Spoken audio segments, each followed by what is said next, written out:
Vous pouvez augmenter vos chances de devenir millionnaire avec les nouvelles cartes recharge de Africa Millions. Jouez en toute liberté à partir de votre mobile et tentez de gagner le méga jackpot de 200 millions minimum. Achetez votre carte de recharge Africa Millions à partir de 250 francs et suivez les instructions au dos de la carte. Disponible auprès des vendeurs de cartes téléphoniques ou dans les kiosques de la LONASE. Africa Millions, un jeu de la LONASE.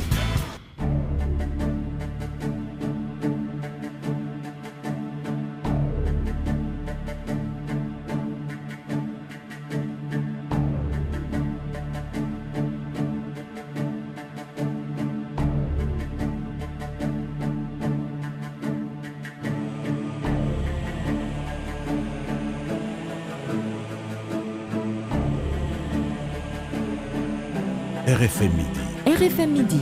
À l'écoute de la radio Futur Média, midi sur RFM, c'est l'heure du grand journal.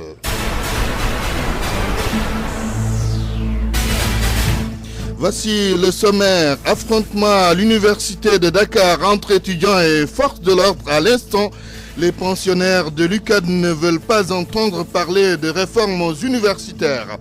Tracobien Malaki, attendu aujourd'hui le verdict de la chambre d'accusation saisi par les avocats de Karim Wade. Abdoulaziz Diop et Aïda Diong face au juge du deuxième cabinet cet après-midi. Réduction du train de vie de l'État et rationalisation des dépenses publiques. Beaucoup de citoyens sont en phase avec le chef de l'État, mais se posent des questions par rapport à la destination de l'argent qui sera économisé. Transport aérien, des désagréments avec Corsair, des passagers se plaignent. La direction générale de la compagnie rejette toutes les accusations contre elle. Les autorités du ministère des Transports aériens ne veulent pas se prononcer sur la question. Et puis dans le dossier du jour, il sera question des accords non respectés. Les syndicalistes accusent l'État s'en défend. L'actualité internationale. Dieynaba Seydouba, bonjour. Bonjour Antoine. Les grandes lignes. D'abord en Mauritanie, l'opposition maintient le boycott du second tour des élections législatives et municipales. Un rassemblement est prévu demain. Dans la page internationale, vous entendrez Ahmed Ouldada, chef de l'opposition. Soudan du Sud, de nouveaux échanges de tirs ce matin à Jouda.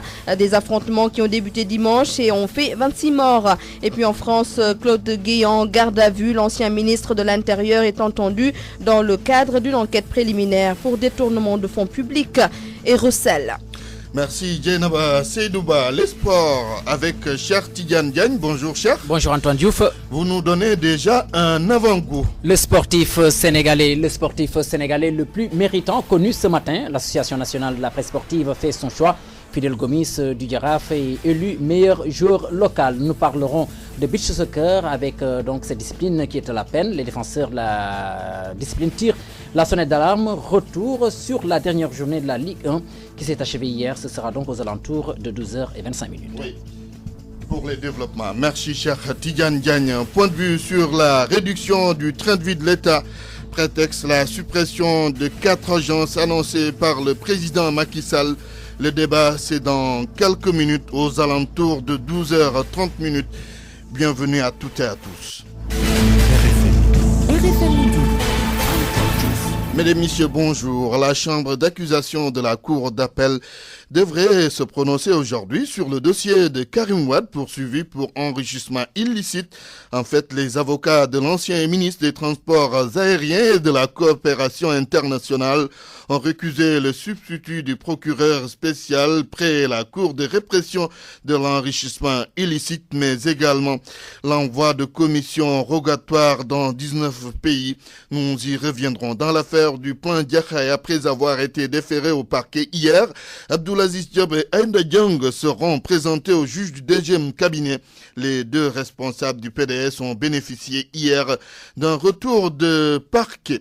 12h04, vous suivez le grand journal. RFM 94.0, la radio en puissance. Nouveaux affrontements à l'université Cheikh Anta Diop de Dakar. À l'instant, les étudiants font face aux policiers. Les manifestants s'opposent aux réformes universitaires. En direct, Ousmane Gueye.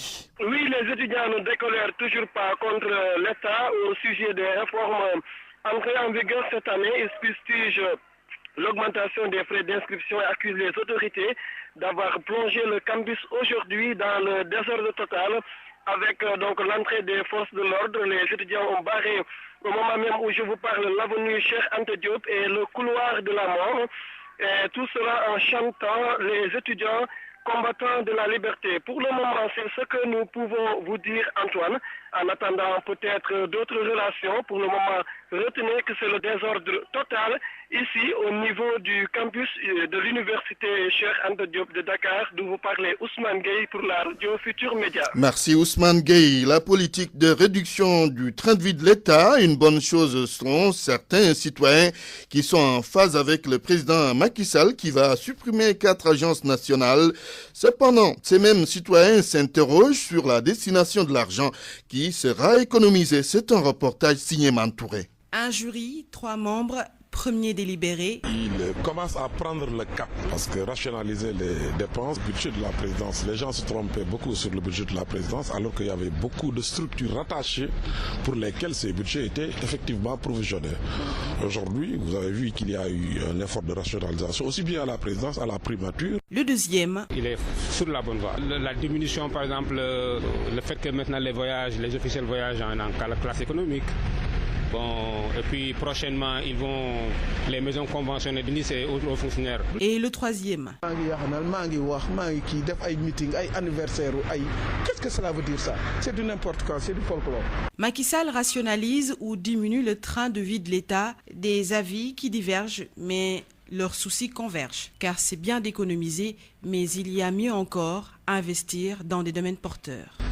On peut récupérer l'argent d'un côté et puis le mal utiliser de l'autre côté. Ma crainte, parce que plus on a de militants, plus les militants se croient au-dessus de certaines choses et puis peut-être pour les contenter, pour leur donner comme une sorte de sucette, on est obligé de fermer les yeux sur pas mal de choses.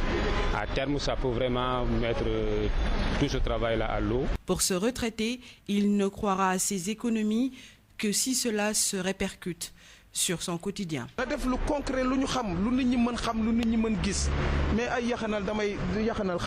Pourquoi? C'était 3 citoyens qui donnaient leur avis sur la politique de rationalisation du chef de l'État. Il y avait du bien, du assez bien et du peut mieux faire. Mantouré, Corsair fait jaser ses passagers. La compagnie aérienne française est accusée de retard de vol au départ de Dakar, de retard de plusieurs heures, voire des jours. Des voyageurs qui subissent ce préjudice et qui ont saisi RFM soulève d'autres griefs à l'encontre de Corsair. La direction de la compagnie aérienne et le ministre des Transports aériens n'ont pas voulu se prononcer sur ces désagréments et autres accusations. Binta Diallo. Corsair fait parler d'elle après l'incident technique qu'a connu un de ses appareils avant-hier soir. Après 2 heures au départ de Dakar, l'appareil était obligé de revenir se reposer sur le tarmac de l'aéroport Léopold Sédar Senghor. Des voyageurs qui se sont insurgés de cette catastrophe parlent d'une autre situation récurrente qui revient toujours avec cette compagnie française. Corsair, nous ont-ils fait savoir, est coutumière des retards de vol de plus de 10 heures, voire des jours, et seulement au départ de Dakar. Pour preuve, tous les voyageurs qui étaient bloqués à Dakar depuis plusieurs jours ont été acheminés hier par un cargo, de même que ceux qui ont été dans le vol qui a connu une défaillance technique la veille. Un cargo qui a été loué par Corsair. Le vol était prévu à 15h au décollage de Dakar, mais ce n'est que vers les coups de 19h que l'appareil a pu prendre son envol. Mais puisque, au-delà de certaines heures, aucun avion n'atterrit à Orly, les passagers ont été tous débarqués à Roissy-Charles de Gaulle, les 2 aéroports étant distants de près de 70 km. En septembre, Corsair avait signé une alliance commerciale avec Senegal Airlines. À l'arrivée, le billet d'avion Dakar-Paris et vice-versa devait connaître une baisse de 52% au mois de novembre. Mais ces promesses, selon les voyageurs qui nous ont saisis, n'ont pas été tenues. Ce prix forfaitaire n'est qu'un prix d'appel, une stratégie commerciale. La direction de Corsair, que nous avons jointe au téléphone pour toutes ces griefs soulevés, nous a gentiment demandé de nous contenter du communiqué qu'elle a envoyé, tout en précisant au bout du fil que Corsair n'a jamais connu de retard de vol et que l'incident d'avant-hier est une première. Le ministre des Transports aériens, Oumar Gueye, que nous avons également interpellé sur Corsair, a dit qu'il ne voulait pas en parler. Tout comme le syndicaliste de Sénégal Airlines qui nous a promis de nous rappeler et qui ne l'a pas fait. Corsair promet des désintéressements pour préjudice subi, mais les voyageurs disent toujours attendre sans rien recevoir. Les autorités en charge du transport aérien ne veulent rien dire et pourtant, elles avaient chanté avec tous les honneurs l'arrivée de la compagnie française. 12h09 sur la radio Futur Média. RFM, fréquente modulation 94.0, la radio en puissance. Depuis quelque temps, les différents syndicats s'activent et demandent à l'État de respecter les accords qu'ils ont eu à signer. Quand les syndicalistes accusent, l'État leur demande d'être raisonnable. Le dossier de Mohamed Ali Mouba. Déficit de dialogue ou manque de culture démocratique, les négociations État du Sénégal, partenaires sociaux continuent en tout cas d'avoir du plomb dans l'aile, d'où les grèves constatées ici ou là. Du travail et du dialogue social, Waly Ndiaye s'inscrit en faux. Dans un protocole d'accord, il va sans dire qu'il y a des questions qui, si elles sont réglées, donc font l'objet d'accord. Et les questions sur lesquelles les deux parties ne peuvent pas s'entendre font l'objet d'un désaccord. Et dans un protocole d'accord, donc il y a aussi bien des points d'accord que des points de désaccord. En tout cas, les nouvelles autorités s'étaient engagées à respecter tous les accords passés et à n'en signer que ce qui peut être honoré. Mais apparemment, le cercle continue encore à être vicieux. C'était le mini-dossier de Mohamed Ali Mouba. Dans des maillots, c'est dans la région de Matam. Les producteurs s'attendent à des rendements catastrophiques cette année. Dans ces vieux périmètres villageois, la vétusté des motopompes qui a perturbé, cette vétusté a perturbé le système d'irrigation, a tout simplement affecté la production. L'appel d'Ali Bandelnian. Les paysans exploitants des pives sont aujourd'hui dans une très grande inquiétude. Contrairement à ceux des nouveaux casiers agricoles réalisés dernièrement par la SAED, ces riziculteurs du Dandemayo n'attendent pas cette année de gros rendements. Les perturbations connues dans le système d'irrigation favorisé par les nombreuses pannes des groupes motopompes affectent dangereusement les récoltes en cours dans cette partie de la vallée du fleuve Sénégal.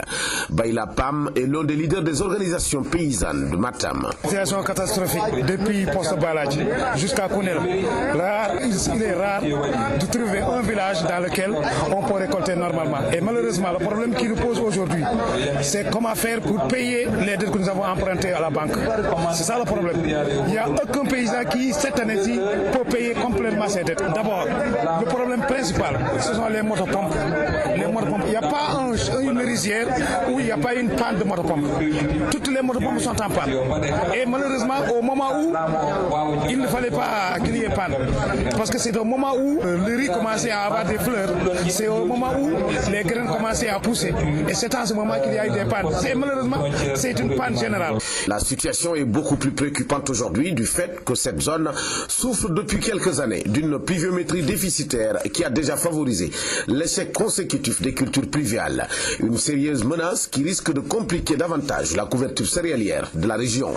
Matam, Ali Bandelnian, RFM. Les populations de Niakhène dans le département de Malem-Hodar ont manifesté pour exiger la communalisation de leur localité. Les manifestants veulent également le relèvement du plateau sanitaire et une ambulance pour les structures sanitaires. La correspondance d'Alouseinou Diagne. Nous avons été victimes d'une injustice et que nous voulons que cette injustice soit réparée. Niakhène dit Niet. Les habitants de cette bourgade n'entendent plus dépendre de Saignan, la communauté rurale du même nom, qui ne fait même pas le 5e de sa population. Selon le collectif de la nouvelle initiative pour l'érection de mon terroir, Niet en acronyme, la communalisation de Niakhène s'impose dans le cadre de l'acte 3 de la décentralisation. La communauté rurale de Saignan compte 57 villages. Que cette communauté rurale soit scindée en deux et que Niakhène soit érigée en commune avec l'acte 3 de la décentralisation. Parce que nous ne pouvons pas comprendre un village qui compte aujourd'hui plus de 8000 habitants, qu'on le range derrière un village qui ne fait même pas 1000 habitants, ce qui est inadmissible. Pour le collectif, Niakhène a tous les atouts au plan économique et social pour que le nouveau statut qu'il réclame lui soit accordé. Au cours de la longue marche, d'autres doléances ont été formulées. Niakhène, depuis 1998, il y a l'installation. L'électricité est disponible à domicile, mais l'éclairage public tarde à se réaliser.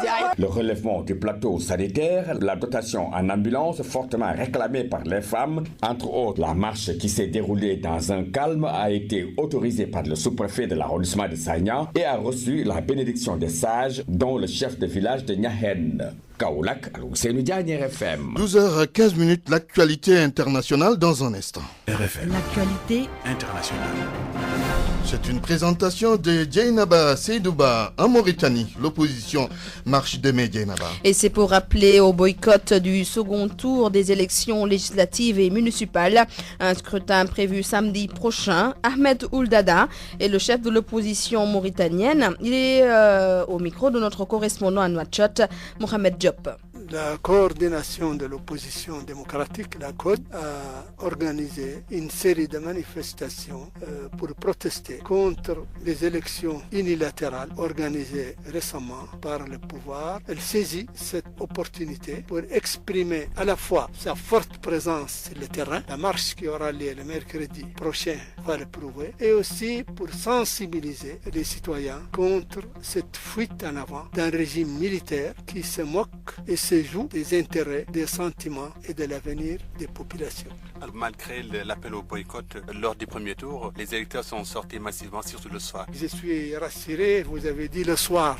C'est le monde de la nuit, c'est-à-dire de la fraude et de la manipulation, de l'aveu même du pouvoir. Il y a eu moins de 600 000 électeurs sur un potentiel de 2 200 000, sur des porteurs de cartes d'électeurs au nombre d'1 900 000.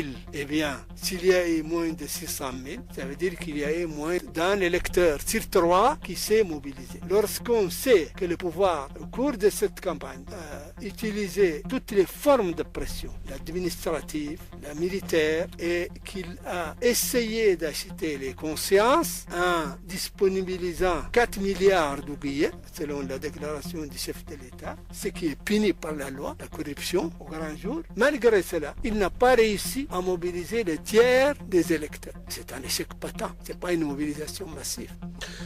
Djeynaba, le Mali a besoin de la communauté internationale pour sortir de la crise qu'il traverse. C'est le point de vue de Léon Koboudé, directeur de publication du magazine francophone de l'intégration. Selon le journaliste Ibeka, le président malien ne peut pas régler la crise malienne. Il faut nécessairement l'appui de tous. Et nous allons entendre Léon Koboudé, Inch'Allah, dans nos prochaines éditions, Antoine. Oui. Soudan du Sud. De nouveaux tirs entendus à Djouba. Les troubles se poursuivent dans la capitale du Soudan du Sud. Des tirs ont été entendus tôt ce matin au lendemain de combats à Juba et après l'annonce par le président Salva Kiir d'une tentative de coup d'État déjouée. Les affrontements qui ont débuté dimanche ont fait au moins 26 morts selon le ministre des Affaires étrangères. Un couvre-feu a été décrété par le président Salva Kiir. En Centrafrique, l'armée française a lancé ce matin une opération militaire à Boerad, quartier nord de Bangui et bastion des milices chrétiennes anti-Balaka. Ce quartier est un fief de l'ancien président François Bozizé, renversé en mars dernier, où sont aujourd'hui de nombreux miliciens en lutte contre l'ex-rébellion Séléka. En France, Claude Guéant en garde à vue, Djeynaba. L'ancien ministre de l'Intérieur a placé ce matin en garde à vue et c'est dans le cadre d'une enquête préliminaire pour détournement de fonds publics et recel. Il est entendu par l'Office central de lutte contre la corruption et les infractions financières et fiscales à Nanterre, c'est près de Paris. Également en garde à vue, Antoine, l'ancien directeur général de la police, Michel Gaudin. Les deux hommes sont questionnés sur l'affaire des primes en liquide qui ont perduré après l'interdiction des fonds spéciaux en 2002. Claude Guéant était le directeur de cabinet de Nicolas Sarkozy, qui était à l'époque ministre de l'Intérieur. Merci Djeynaba Seydouba pour cette page internationale. Parole aux auditeurs. L'actualité, qu'en pensez-vous? Moi, je pense que vous devrez. Réagissez dans nos éditions d'information sur l'actualité. Bonjour. Oui, bienvenue sur cette antenne d'RFM. Du lundi au vendredi, vous avez la parole sur RFM. Point de vue aujourd'hui sur la réduction du train de vie de l'État, prétexte la suppression de 4 agences annoncées par le président Macky Sall. Débat dans quelques minutes. RFM Sport. Les sports avec Cheikh Tidiane Diagne. Rebonjour Cheikh. Rebonjour Antoine Diouf. L'Association nationale de la presse sportive fait son choix. Le sacre du meilleur sportif de la saison 2012-2013 fait à l'instant dans les locaux de la télévision Futur Média. Exactement, et le choix est en train de se poursuivre. Néanmoins, le meilleur footballeur local donc a été choisi. Il s'agit du joueur du Jaraaf Fidel Gomis et de Balla Gaye numéro 2 qui a été donc choisi meilleur buteur. Le vote est en train de se poursuivre. Meilleur lutteur, je veux dire, voilà. Certainement, donc le football qui est le sport roi qui nous fait par moment des choses, voilà. Et c'est Balla Gaye 2 qui a été donc choisi meilleur lutteur. Fidel Gomis du Jaraaf, meilleur footballeur local. Le choix est en train de se poursuivre à l'instant. Nous aurons le temps d'y revenir avec nos reporters Antoine Diouf. Le beach soccer a de la peine. Les défenseurs de la discipline tirent la sonnette d'alarme. Une discipline nouvellement connue des Sénégalais et qui nous a valu aussi des satisfactions, notamment une Coupe d'Afrique. Et donc cette discipline peine à se maintenir au sommet. Une situation due à un manque d'organisation selon Ibrahima Ndiachita, initiateur et ex-manager général de l'équipe nationale de beach soccer. Des propos recueillis par Malal Junior Diagne. À notre retour de Tahiti, vraiment, j'ai fait des recommandations sur 4 pages que j'ai envoyées par mail au président de la fédération, au directeur technique et le président de la Ligue amateur dont dépend le football spécifique. J'ai donné des recommandations et je crois que vraiment ils vont tenir compte de ces recommandations parce qu'il faudrait quand même qu'on arrête et qu'on réfléchisse maintenant sur quelle base on doit quand même démarrer au nouvel ère. D'ici 2 ans encore, il y aura des compétitions. Et si on ne prend pas garde et qu'on ne se mette pas au travail, ce qui est sûr et certain, il y aura des désillusions. Et moi, je ne voudrais pas qu'on arrive à ce stade-là. Cette discipline, moi, j'en fais un patrimoine à moi. Il faudrait que les gens quand même réfléchissent par rapport à ça. Football, retour sur la première journée de la Ligue 1 qui s'est achevée hier. Duc Jaraaf, c'était donc la dernière rencontre donc de cette journée. Un match qui s'est soldé par un nul, un but partout. Les étudiants qui ont mené au score se sont fait rattraper en fin de partie par les Médinois.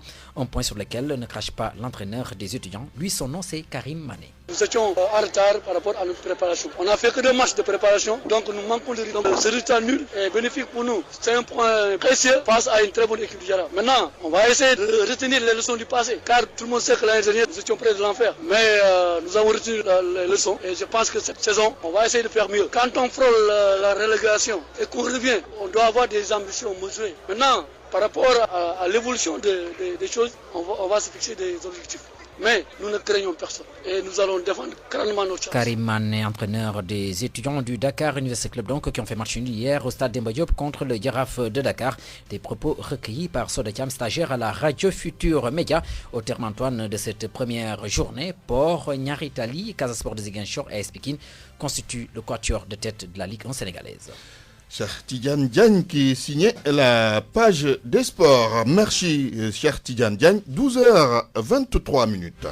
RFM, partout, tout le temps.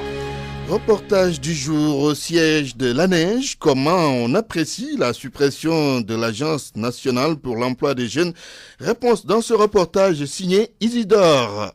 Siège du Fonds national de promotion de la jeunesse. Des personnes assises à l'entrée. Les unes discutent, les autres silencieuses. Ici, c'est le mutisme total du côté des responsables. Pas question de se prononcer sur la suppression annoncée de leur structure et de 3 autres. Autre lieu, autre agence, la Neige. Un calme plat règne sur les lieux. On prend l'ascenseur. L'idée de supprimer certaines agences n'est pas mauvaise en soi. Selon le chef de division de la formation de l'Agence nationale pour l'emploi des jeunes, seulement un redéploiement du personnel s'impose. Hassan Ba. Nous sommes tout à fait en phase que justement donc l'État essaye de trouver des solutions à ça pour essayer de rationaliser les actions et les structures pour pouvoir atteindre l'efficacité et l'efficience qui est recherchée. Il faut qu'on dise que justement donc le personnel soit redéployé. Les employés de la Neige disent également qu'ils ne vont pas accepter la mort de leur structure si le sort qui leur est réservé n'est pas connu. Sur la déclaration du président de la République, comme sur la déclaration du ministre de la Jeunesse, de l'Emploi et de la Promotion des valeurs civiques, on n'a pas noté une seule fois une préoccupation par rapport au sort qui est réservé aux travailleurs. On n'acceptera pas en tant que travailleur qu'on nous demande tout simplement de quitter au nom de la rationalisation. Ces travailleurs estiment qu'il ne sert à rien de mettre en place une seule agence si les moyens de son existence ne suivent pas. Mamadou Diène, chargé de projet à l'ANEJ. Si on met des moyens à leur disposition, je pense qu'ils vont réaliser des choses très importantes. Donc si les gens qui s'occupent de l'emploi des jeunes manquent de moyens, comment voulez-vous qu'on réalise un certain nombre de choses? L'emploi des jeunes, question préoccupante. Les responsables de l'ANEJ appellent l'État à plus d'efficacité pour réduire le chômage chez cette frange de la population. C'était donc le reportage d'Isidore Alexandre Sen sur la suppression de l'ANEJ, 12h25. La presse du jour avec Mohamed Ali Mouba, bonjour. Bonjour. Macky a répondu à Nafingom Ndour. Oui, souvenez-vous, la patronne de l'OFNAC, lors d'un panel contre la corruption organisé par le Forum civil, avait déploré que l'OFNAC n'ait pas suffisamment de moyens pour faire son travail. Alors, hier, en marge du Conseil présidentiel sur le suivi des questions économiques et sociales, Macky Sall a contre-attaqué et ce matin, l'essentiel des journaux se font l'écho de la réplique salée du président. Macky, tempête contre Nafingom, constate l'enquête. Macky Sall savonne Nafingom Ndour, renchérit le populaire. Macky recadre Nafi, lance le quotidien. Le journal Walfadri résume le sentiment général. La colère du chef de l'État s'est abattue hier sur les dirigeants de l'Office national de lutte contre la fraude et la corruption. Le président s'est dit indigné de la manière dont cet organe a voulu lui forcer la main pour obtenir des ressources financières et la nomination des autres membres de cette structure. S'il y a un problème de budget, de nomination, je ne dois pas l'apprendre par la presse ou par la société civile, s'offusque net le chef de l'État dans le populaire. J'ai été surpris en tant que chef d'État de me retrouver accusé quasiment de vouloir bloquer et de ne pas vouloir une politique de transparence, tempête encore Macky Sall. Avant de lâcher dans le même journal, nous n'accepterons pas de subir des pressions. Alors, question, quel va être donc le sort réservé à l'OFNAC ? Le journal Le Soleil rassure, le chef de l'État est décidé quand même à lever les contraintes. Un budget de 500 millions CFA va être affecté à l'OFNAC pour le démarrage de ses activités. Toute autre chose avec ce contentieux foncier à Keur Samba Laoubé entre Chebetio et les autochtones. L'observateur rapporte que le feu couvre à Keur Samba Laoubé où le chef des Tiantakoun Chebetio est mis sur le banc des accusés dans une grosse affaire de spoliation de parcelles et d'accaparement d'espaces à usage administratif pour en faire des biens personnels au détriment des autochtones. Ces détracteurs, nous dit le journal, promettent d'ester en justice. Du côté des mises en cause, on dégage en touche, on semble ne pas être impressionné plus qu'il n'en faut. Goalou, mon proche du guide, parle dans l'Observateur. C'est faux, Chebetio n'a pas pris possession des terres de Keur Samba Laoubé. Et puis, le dossier du plan Diakhaye, Aziz Diop, Aïda Diong et compagnie, le chemin de croix se poursuit. Selon le populaire, les deux libéraux vont faire face à un juge du deuxième cabinet cet après-midi. Selon l'Observateur, Aziz et Aïda jouent leur liberté aujourd'hui. Le procureur vise le détournement de deniers publics, faux usage de faux, avertit l'AS. Un véritable casse-tête pour les mises en cause, car selon Libération, c'est 20 milliards qui sont en cause. Bonne lecture à tous. Point de vue. Regard croisé sur l'actualité du jour. Point de vue sur la réduction du train de vie de l'État, prétexte la suppression de 4 agences annoncées par le président Macky Sall. Qu'est-ce que vous en pensez? Vous avez la parole. Parole aux auditeurs. L'actualité, qu'en pensez-vous? Nous donnons la parole au directeur général de l'ANEJ qui fait partie des agences qu'on va supprimer. Monsieur Biram Faye est en ligne, bonjour. Bonjour. Alors, le président Macky Sall a annoncé donc la suppression de 4 agences, dont la vôtre. Une réaction par rapport à cette décision? Merci d'avoir posé ce débat d'une importance capitale de mon point de vue. Nous sommes en phase avec le président de la République sur sa décision de regrouper les 4 structures, à savoir l'ANEJ, le FNPJ, l'AGEP et l'ANAMO, qui intervenaient dans le secteur de l'emploi des jeunes. Nous sommes d'accord avec lui sur sa décision de les regrouper en une seule institution. Parce que c'est un élément fondamental de son programme l'ONU Yampoté, dans lequel nous avons parlé de rationalisation du train de vie de l'État. Et à titre illustratif, nous pouvons citer plusieurs exemples, comme la taille du gouvernement qui a considérablement diminué, la suppression des voyages en première classe, les économies que nous avons faites dans le domaine de la téléphonie mobile, et l'audit que nous sommes en train de faire aussi au niveau de la fonction publique.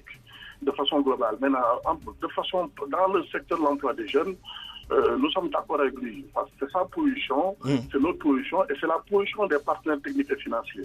Parce que la situation que nous avons héritée en vérité, avec cette dispersion des agences, favorisait une situation de confusion de rôle, de conflit d'intérêts et de compétences. Et donc, cette nouvelle reconfiguration va en vérité mettre de l'ordre, de l'harmonie et de la cohérence dans le domaine de l'emploi des jeunes. Oui. Parce qu'en vérité, si nous avons des problèmes dans le secteur des jeunes, nous pouvons les lister, nous pouvons dire que nous avons 3 problèmes. Le premier problème auquel on faisait face, c'est ce désordre institutionnel. Mais il y a aussi le manque de ressources financières, il y a également le manque de territorialisation. Mais c'est des questions qui sont liées. Si on parvient à rationaliser les structures qui interviennent dans le secteur de l'emploi, à mettre plus d'harmonie et de cohérence dans le secteur, cela va favoriser consécutivement l'augmentation des ressources dans le secteur. Et au-delà de tout ça, il y a pour la première fois dans l'histoire de ce pays, les partenaires techniques et financiers viennent nous soutenir de façon très considérable avec la Banque africaine de développement qui nous appuie à hauteur de 18 milliards et la Banque islamique de développement qui nous appuie à hauteur de 60 milliards dans le secteur des domaines agricoles communautaires. Oui, alors, en tant que directeur général de l'ANEJ, à quel moment avez-vous senti qu'il y a chevauchement entre ce que vous faites et les autres agences comme l'AGEB et le FNPJ? Bon, je l'ai senti avant même d'être nommé dans le secteur de l'emploi des jeunes. Parce qu'en vérité, j'ai travaillé dans le secteur avant d'être nommé à la tête de l'Agence nationale pour l'emploi des jeunes. Donc, quand nous sommes arrivés, nous avons constaté que les problèmes de l'emploi des jeunes étaient au nombre de 3. Le premier problème, c'est le désordre institutionnel. Je vous l'ai dit tout à l'heure. Ça crée des confusions de rôle, d'intérêts, des redondances et des doubles emplois. Et je pense que si nous parvenons à mettre de l'ordre, je l'ai dit tout à l'heure, ça va en tout cas aider les jeunes à se retrouver davantage. Et nous avons vu également ce qui se fait à travers le monde dans les pays qui ont fait des avancées remarquables dans le secteur de l'emploi, comme la France, qui a réussi à regrouper l'ACEPIC et l'ANP pour mettre en place le pôle emploi. Donc ça va non seulement nous aider à mettre de l'ordre dans le secteur, mais ça va nous aider à augmenter les ressources financières avec la fusion des différents budgets de ces 4 institutions que nous allons regrouper en une seule. Ça va également nous permettre de régler, d'apporter une solution par rapport au 3e problème qui est en vérité le manque ou l'absence de décentralisation de nos services, de nos activités et de nos interventions au grand bénéfice des jeunes du Sénégal. Oui, Birame Faye, une dernière question. Le président Macky Sall avait pris l'engagement de supprimer un certain nombre d'agences aux premières semaines de son élection à la tête de l'État du Sénégal. Il a annoncé la suppression de 4 agences pour l'instant. Est-ce qu'on peut attendre que d'autres agences soient supprimées? Mais bien sûr, c'est un engagement qui se trouve dans le cadre de notre programme Yonuyoku, programme pour lequel nous avons eu à faire le tour des pays, programme pour lequel aussi nous avons été élus par le peuple souverain sénégalais. Donc nous sommes en train de respecter la promesse qu'on a faite au peuple sénégalais. Dans plusieurs secteurs, nous pouvons citer des cas à titre illustratif. La taille du gouvernement qui a considérablement diminué. Vous l'avez dit tout à l'heure. La suppression des voyages en première classe, les économies dans le secteur de la téléphonie, les économies dans le secteur du patrimoine bâti et les efforts que nous sommes en train de concentrer également dans le secteur de la fonction publique. En premier lieu, le président a supprimé une 50aine d'agences. Voilà, nous sommes sur le point de supprimer 4 autres structures. C'est un processus qui va continuer pour que nous puissions parvenir à une rationalisation véritable du train de vie de l'État. Et ces ressources devraient être, en tout cas, injectées dans des secteurs sociaux pour qu'il y ait une meilleure distribution, en tout cas, des ressources et des richesses, pour que nous puissions tendre la main aux couches les plus défavorisées. Les secteurs sociaux, par exemple, la carte d'égalité des chances, la gratuité des soins pour les enfants de 0 à 5 ans, voilà, les bourses de sécurité familiale, voilà, ainsi de suite. Donc je pense que même cela contribue à respecter le programme pour lequel on a été élu par le groupe souverain sénégalais. Merci Birame Faye, directeur général de l'ANEJ. Je rappelle que vous vous prononciez sur la réduction du train de vie de l'État. Le prétexte, c'est la suppression de 4 agences annoncées par le président Macky Sall dans le cadre donc de rationaliser les dépenses publiques. Nous avons en ligne le rappeur Malal Talla alias Fou Malade. Bonjour. Bonjour. Vous êtes membre du mouvement Y en a marre. Suppression d'agences et création d'une seule qui va s'occuper des questions relatives à l'emploi des jeunes. Qu'est-ce que vous en pensez? Bon, c'était une requête du mouvement Y en a marre depuis très longtemps parce que ces agences, les nombreuses agences ne servent à rien. Je veux dire que si aujourd'hui on les regroupe en une seule agence pour s'occuper des problèmes des jeunes, c'est bien. Mais il serait quand même mieux pour la rationalisation de revoir un peu le nombre pléthorique de ministres conseillers. En fait, il y a beaucoup de ministres conseillers. On ne sait pas à quoi ils servent. Ça veut dire que ça, c'est une dilapidation des ressources publiques du contribuable sénégalais. Je pense que quand même, il faut être beaucoup plus efficace que ça. Ça veut dire ça ne suffit pas de regrouper des agences pour en faire une seule agence, alors qu'en fait, il y a un nombre pléthorique de ministres conseillers qui sont payés avec le contribuable sénégalais, etc. etc. Oui. Au-delà de ça, les fonds politiques, il faut une transparence sur les fonds politiques. C'est ça les véritables ruptures. Les véritables ruptures, c'est vraiment oser engager des politiques qui servent aux populations. Par exemple, quand on voit que ça distribue un peu partout de l'argent dans le cadre des anniversaires, etc., etc. Après, les gens nous disent, oui, c'est de l'argent public, c'est les fonds politiques, etc. Est-ce que les fonds politiques doivent servir à ça? Il faut que quand même que les fonds politiques, qu'il y ait une politique de transparence sur les fonds politiques, parce que quand même, les fonds politiques ne sont pas des fonds qui appartiennent au président de la République, c'est encore le contribuable sénégalais. Nous pensons comme ça. Les véritables ruptures, c'est véritablement ça. Oui. Alors, Fou Malade, la rationalisation des dépenses publiques passe par plusieurs chemins. Vous avez souligné tout à l'heure le nombre de ministres conseillers. Est-ce que vous avez une idée du nombre de ces ministres conseillers au point d'en être ahuri? Non, je n'ai pas le nombre exact. Chaque jour, on nomme, chaque jour, il y a une nomination d'un quelconque ministre, qui se justifie par oui, c'est un conseiller, il fera ça, il fera ça. L'essentiel, les Sénégalais, par rapport à ce que Macky avait promis pendant les élections, pendant sa campagne électorale, ses engagements, c'était oui, réduire, ça veut dire avoir un gouvernement sobre, simple, etc., à réduire le nombre de ministres. Aujourd'hui, c'est vrai qu'on n'a pas beaucoup de ministres, mais on a beaucoup de ministres conseillers. C'est-à-dire ces nombreux ministres sont substitués à des ministres conseillers. C'est de ça que nous parlons. Oui. Ce qui veut dire qu'en fait, on revient au même nombre que Wade. Sinon même on revient, sinon on a même pire que ça. Je veux dire que cela ne sert absolument à rien d'avoir un nombre important de ministres. Je n'ai pas le nombre exact, mais je veux dire que le nombre est pléthorique. On ne peut pas continuer dans cette pratique-là. Oui. Alors, dernière question. La suppression des agences a été une préoccupation pour vous, mouvement Y en a marre. Aujourd'hui, vous avez posé la question de la transparence sur les fonds politiques. On l'a toujours dit. Est-ce que cela signifie que cette question va être au cœur de votre combat que vous allez mener dans le cadre de la transparence sur les fonds politiques? Aujourd'hui, nous travaillons sur ce qu'on appelle l'observatoire de la bonne gouvernance et de la démocratie. Ça rentre évidemment dans ça. Ça veut dire que nous allons mener ce combat-là parce que quand même, c'est mon argent, c'est ton argent, c'est l'argent des Sénégalais qui est dépensé n'importe comment et il n'y a aucune justification. On n'est pas, ça veut dire on ne nous donne aucune explication par rapport à comment cet argent est dépensé. Maintenant, il est important que pour développer un pays, de protéger le bien public, les ressources, le contribuable, pour quand même parler d'un Sénégal émergent. Le Sénégal ne pourra jamais émerger tant que ces questions ne sont pas réglées. Ces questions de fonds politiques, ces questions de dilapidation, c'est question de de nombre pléthorique de ministres, c'est question de plusieurs agences pour quand même récompenser une clientèle politique. Il faut rompre avec cette pratique-là.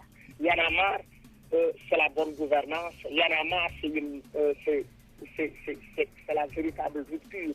C'est-à-dire nous, tant que ces choses-là existeront, Y en a marre sera là pour dire non. Et nous allons utiliser tous les moyens nécessaires pour combattre cette pratique-là. Parce que quand même, il faut que le président de la République et son gouvernement respectent les engagements qu'ils ont pris. Parce que nous sommes là pour surveiller le président pour le programme pour lequel il a... Très bien, merci.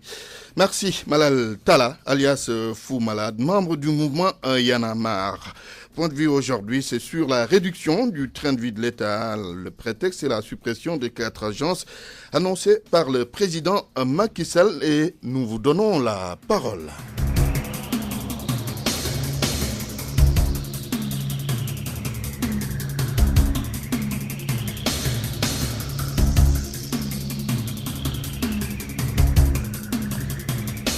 Nous avons en ligne notre confrère Baïdam Ouad. Bonjour Baïdam.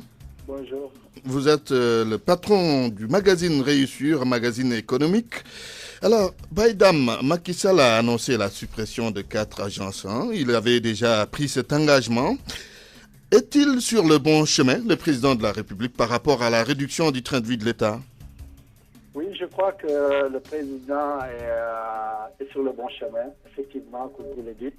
Parce qu'il faut dire que c'est le président Abdoulaye Wade qui avait créé une pléthore d'agences. Déjà hier, le président, quand il les prononçait, il ne connaissait même pas les noms de certaines agences, pour lesquelles il y en avait trop. Et il y en avait trop pour les agences qui faisaient pour l'essentiel la même chose. Effectivement, les 4 agences précitées s'occupaient de l'emploi des jeunes. Donc, l'emploi des jeunes en banlieue, ça répondait à une préoccupation politique précise à l'époque. Cela veut dire quoi? Si on essaie de rationaliser les dépenses, 4 agences qui font le même boulot, cela veut dire que c'est 4 directions générales, c'est 4 administrations à payer, c'est 4 locaux, c'est 4 logistiques. Voilà, on était en train de démultiplier à l'infini des dépenses qui servaient à assurer la même mission. Ça veut dire quoi? Aujourd'hui, si on essaie de construire une grande agence, il y a 3 directeurs généraux qui vont qu'on va mettre sur le carreau, excusez-moi du terme. Oui. On va rationaliser les dépenses en personnel, on va rationaliser les dépenses en logistique, on va rationaliser vraiment. Et les économies qui vont être réalisées peuvent être utilisées à bon escient. Oui, justement, quelle orientation faut-il faire de tout cet argent qui a fait fonctionner les différentes agences qui seront supprimées? Exactement, la meilleure, c'est quoi? C'est-à-dire, j'imagine que les anciennes agences existantes, l'essentiel de leur budget, c'est le fonctionnement. À payer les salaires, les dépenses de téléphone, de carburant, les charges courantes. J'imagine que la partie qui était réservée vraiment à la promotion de l'emploi, à soutenir les porteurs de projets, c'était la partie la plus infime. Donc aujourd'hui, si on mutualise un peu ces différents budgets, quand même, on pourrait avoir un montant. Oui. C'est conséquent, et ce montant-là permettra vraiment d'accompagner vraiment au sens réel la mission de ces agences. Oui, et tout cela, vous pensez que ça va garantir la gouvernance vertueuse, comme l'a toujours dit le président Macky Sall? Oui, on espère. Moi, je salue cette décision du président.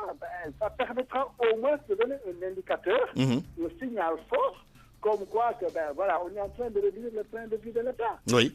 Et puis, quand même, par rapport à la cible des jeunes sans emploi, ceux qui ont des projets, l'État peut leur assurer des sessions de formation. Oui. On pourra leur donner peut-être un frais comment dirais-je, un capital d'amorçage pour qu'ils puissent commencer, oui. Assurer leur certitude, des incubateurs, oui. Voilà, essayer de les mettre dans des locaux où les gens sont là, où il y a un secrétariat, il y a une petite administration. Bon, voilà, dans un bâtiment intelligent, ils viennent juste pour mettre leur ordinateur et brancher, oui. et pouvoir travailler. Dernière question, Baïdam Wade, c'est important. On parle aujourd'hui de suppression de ces agences, mais est-ce qu'il ne faudrait pas, au préalable, rapidement les auditer avant de les supprimer pour savoir à quoi ça retournait par rapport à la gestion? De quoi ça retournait donc? Quand même, je crois que c'est une excellente chose. Parce que quand même, dans ces agences-là, il y avait à boire et à manger, comme on dit. Pour l'essentiel, c'était du personnel politique qu'on casait là-bas. Et voilà, je trouve que ce n'était pas la rigueur absolue. Vraiment, si on pouvait essayer de voir ce qu'il y avait dedans, voilà. Ce serait bien. Ce serait très, très bien. Merci. Baïdam Wade, journaliste, patron du magazine Réussir. Merci à tous ceux qui ont participé à ce débat. Parlez français. Parlez français. Grammaire. Orthographe et sens des mots. Dans la langue de Molière. Leçon du jour, Mantouré. Bonjour à tous et bienvenue. Professeur, déclinez votre identité. Monsieur Abdoulaye, professeur de français au lycée Lamine Gueye. La leçon du jour porte sur deux expressions qui se prononcent de la même façon, mais qui s'écrivent différemment. La première. En train de, en 3 mots. Épeler, c'est plus sûr. En train de. Et la seconde. Et en train en un seul mot. Explication. En train de en 3 mots. Est une locution prépositive qui marque une action en cours. Exemple, il est en train de travailler, ce qui signifie en ce moment-là. Mais en train en un seul mot est un substantif qui signifie vivacité, bonne humeur communicative. Ah, vous voulez parler de l'entrain, avoir de l'entrain. Donnez un exemple, s'il vous plaît. Exemple, avoir de l'entrain, être plein d'entrain. Exemple encore, la conversation manque d'entrain, c'est-à-dire d'animation gaie. Résumons, professeur. En train de, en 3 mots, en train de. Et en train en un seul mot. En train de, en 3 mots, est une locution prépositive qui marque une action en cours. Exemple, il est en train de travailler, ce qui signifie en ce moment-là. Mais en train en un seul mot est un substantif qui signifie vivacité, bonne humeur communicative. Exemple, avoir de l'entrain, être plein d'entrain. Exemple encore, la conversation manque d'entrain, c'est-à-dire d'animation gaie. Merci et à demain. RFM Midi. RFM Midi, la météo. Des nuages en vent couvriront progressivement le ciel au courant de la journée de demain. Un temps globalement clément sera de mise sur le pays avec des pics de température diurnes qui vont osciller entre 26 degrés à Dakar et 34 à Linguère. Une fraîcheur nocturne et matinale se ressentira sur la majeure partie du territoire. C'est la fin de ce grand journal, je vous rappelle les titres. Antoine Diouf. Affrontement à l'université de Dakar entre étudiants et forces de l'ordre. Les pensionnaires de l'UCAD ne veulent pas entendre parler de réformes universitaires. Tracobien Malaki attendu aujourd'hui le verdict de la chambre d'accusation saisie par les avocats de Karim Wade. Quant à Abdoulaziz Diop et Aïda Diong, ils feront face au juge du deuxième cabinet cet après-midi. Réduction du train de vie de l'État et rationalisation des dépenses publiques. Beaucoup de citoyens sont en phase avec le chef de l'État, mais se posent des questions par rapport à la destination de l'argent qui sera économisé. Et puis transport aérien, des désagréments avec Corsair, des passagers se plaignent. La direction générale de la compagnie rejette toutes les accusations contre elle. Les autorités du ministère des Transports aériens ne veulent pas se prononcer sur la question. Journal présenté par Antoine Diouf à la technique, Albert Ndiaye 11, réalisation Babacar Fall, régisseur d'antenne Pape Oumar Diaw. 13h, retrouvez El Hadj Hassan Gueye pour le grand journal en Wolof. Tout de suite, Dialgati Khibar avec Tonton Ada et Sile Mounial à tout et à tous. Je suis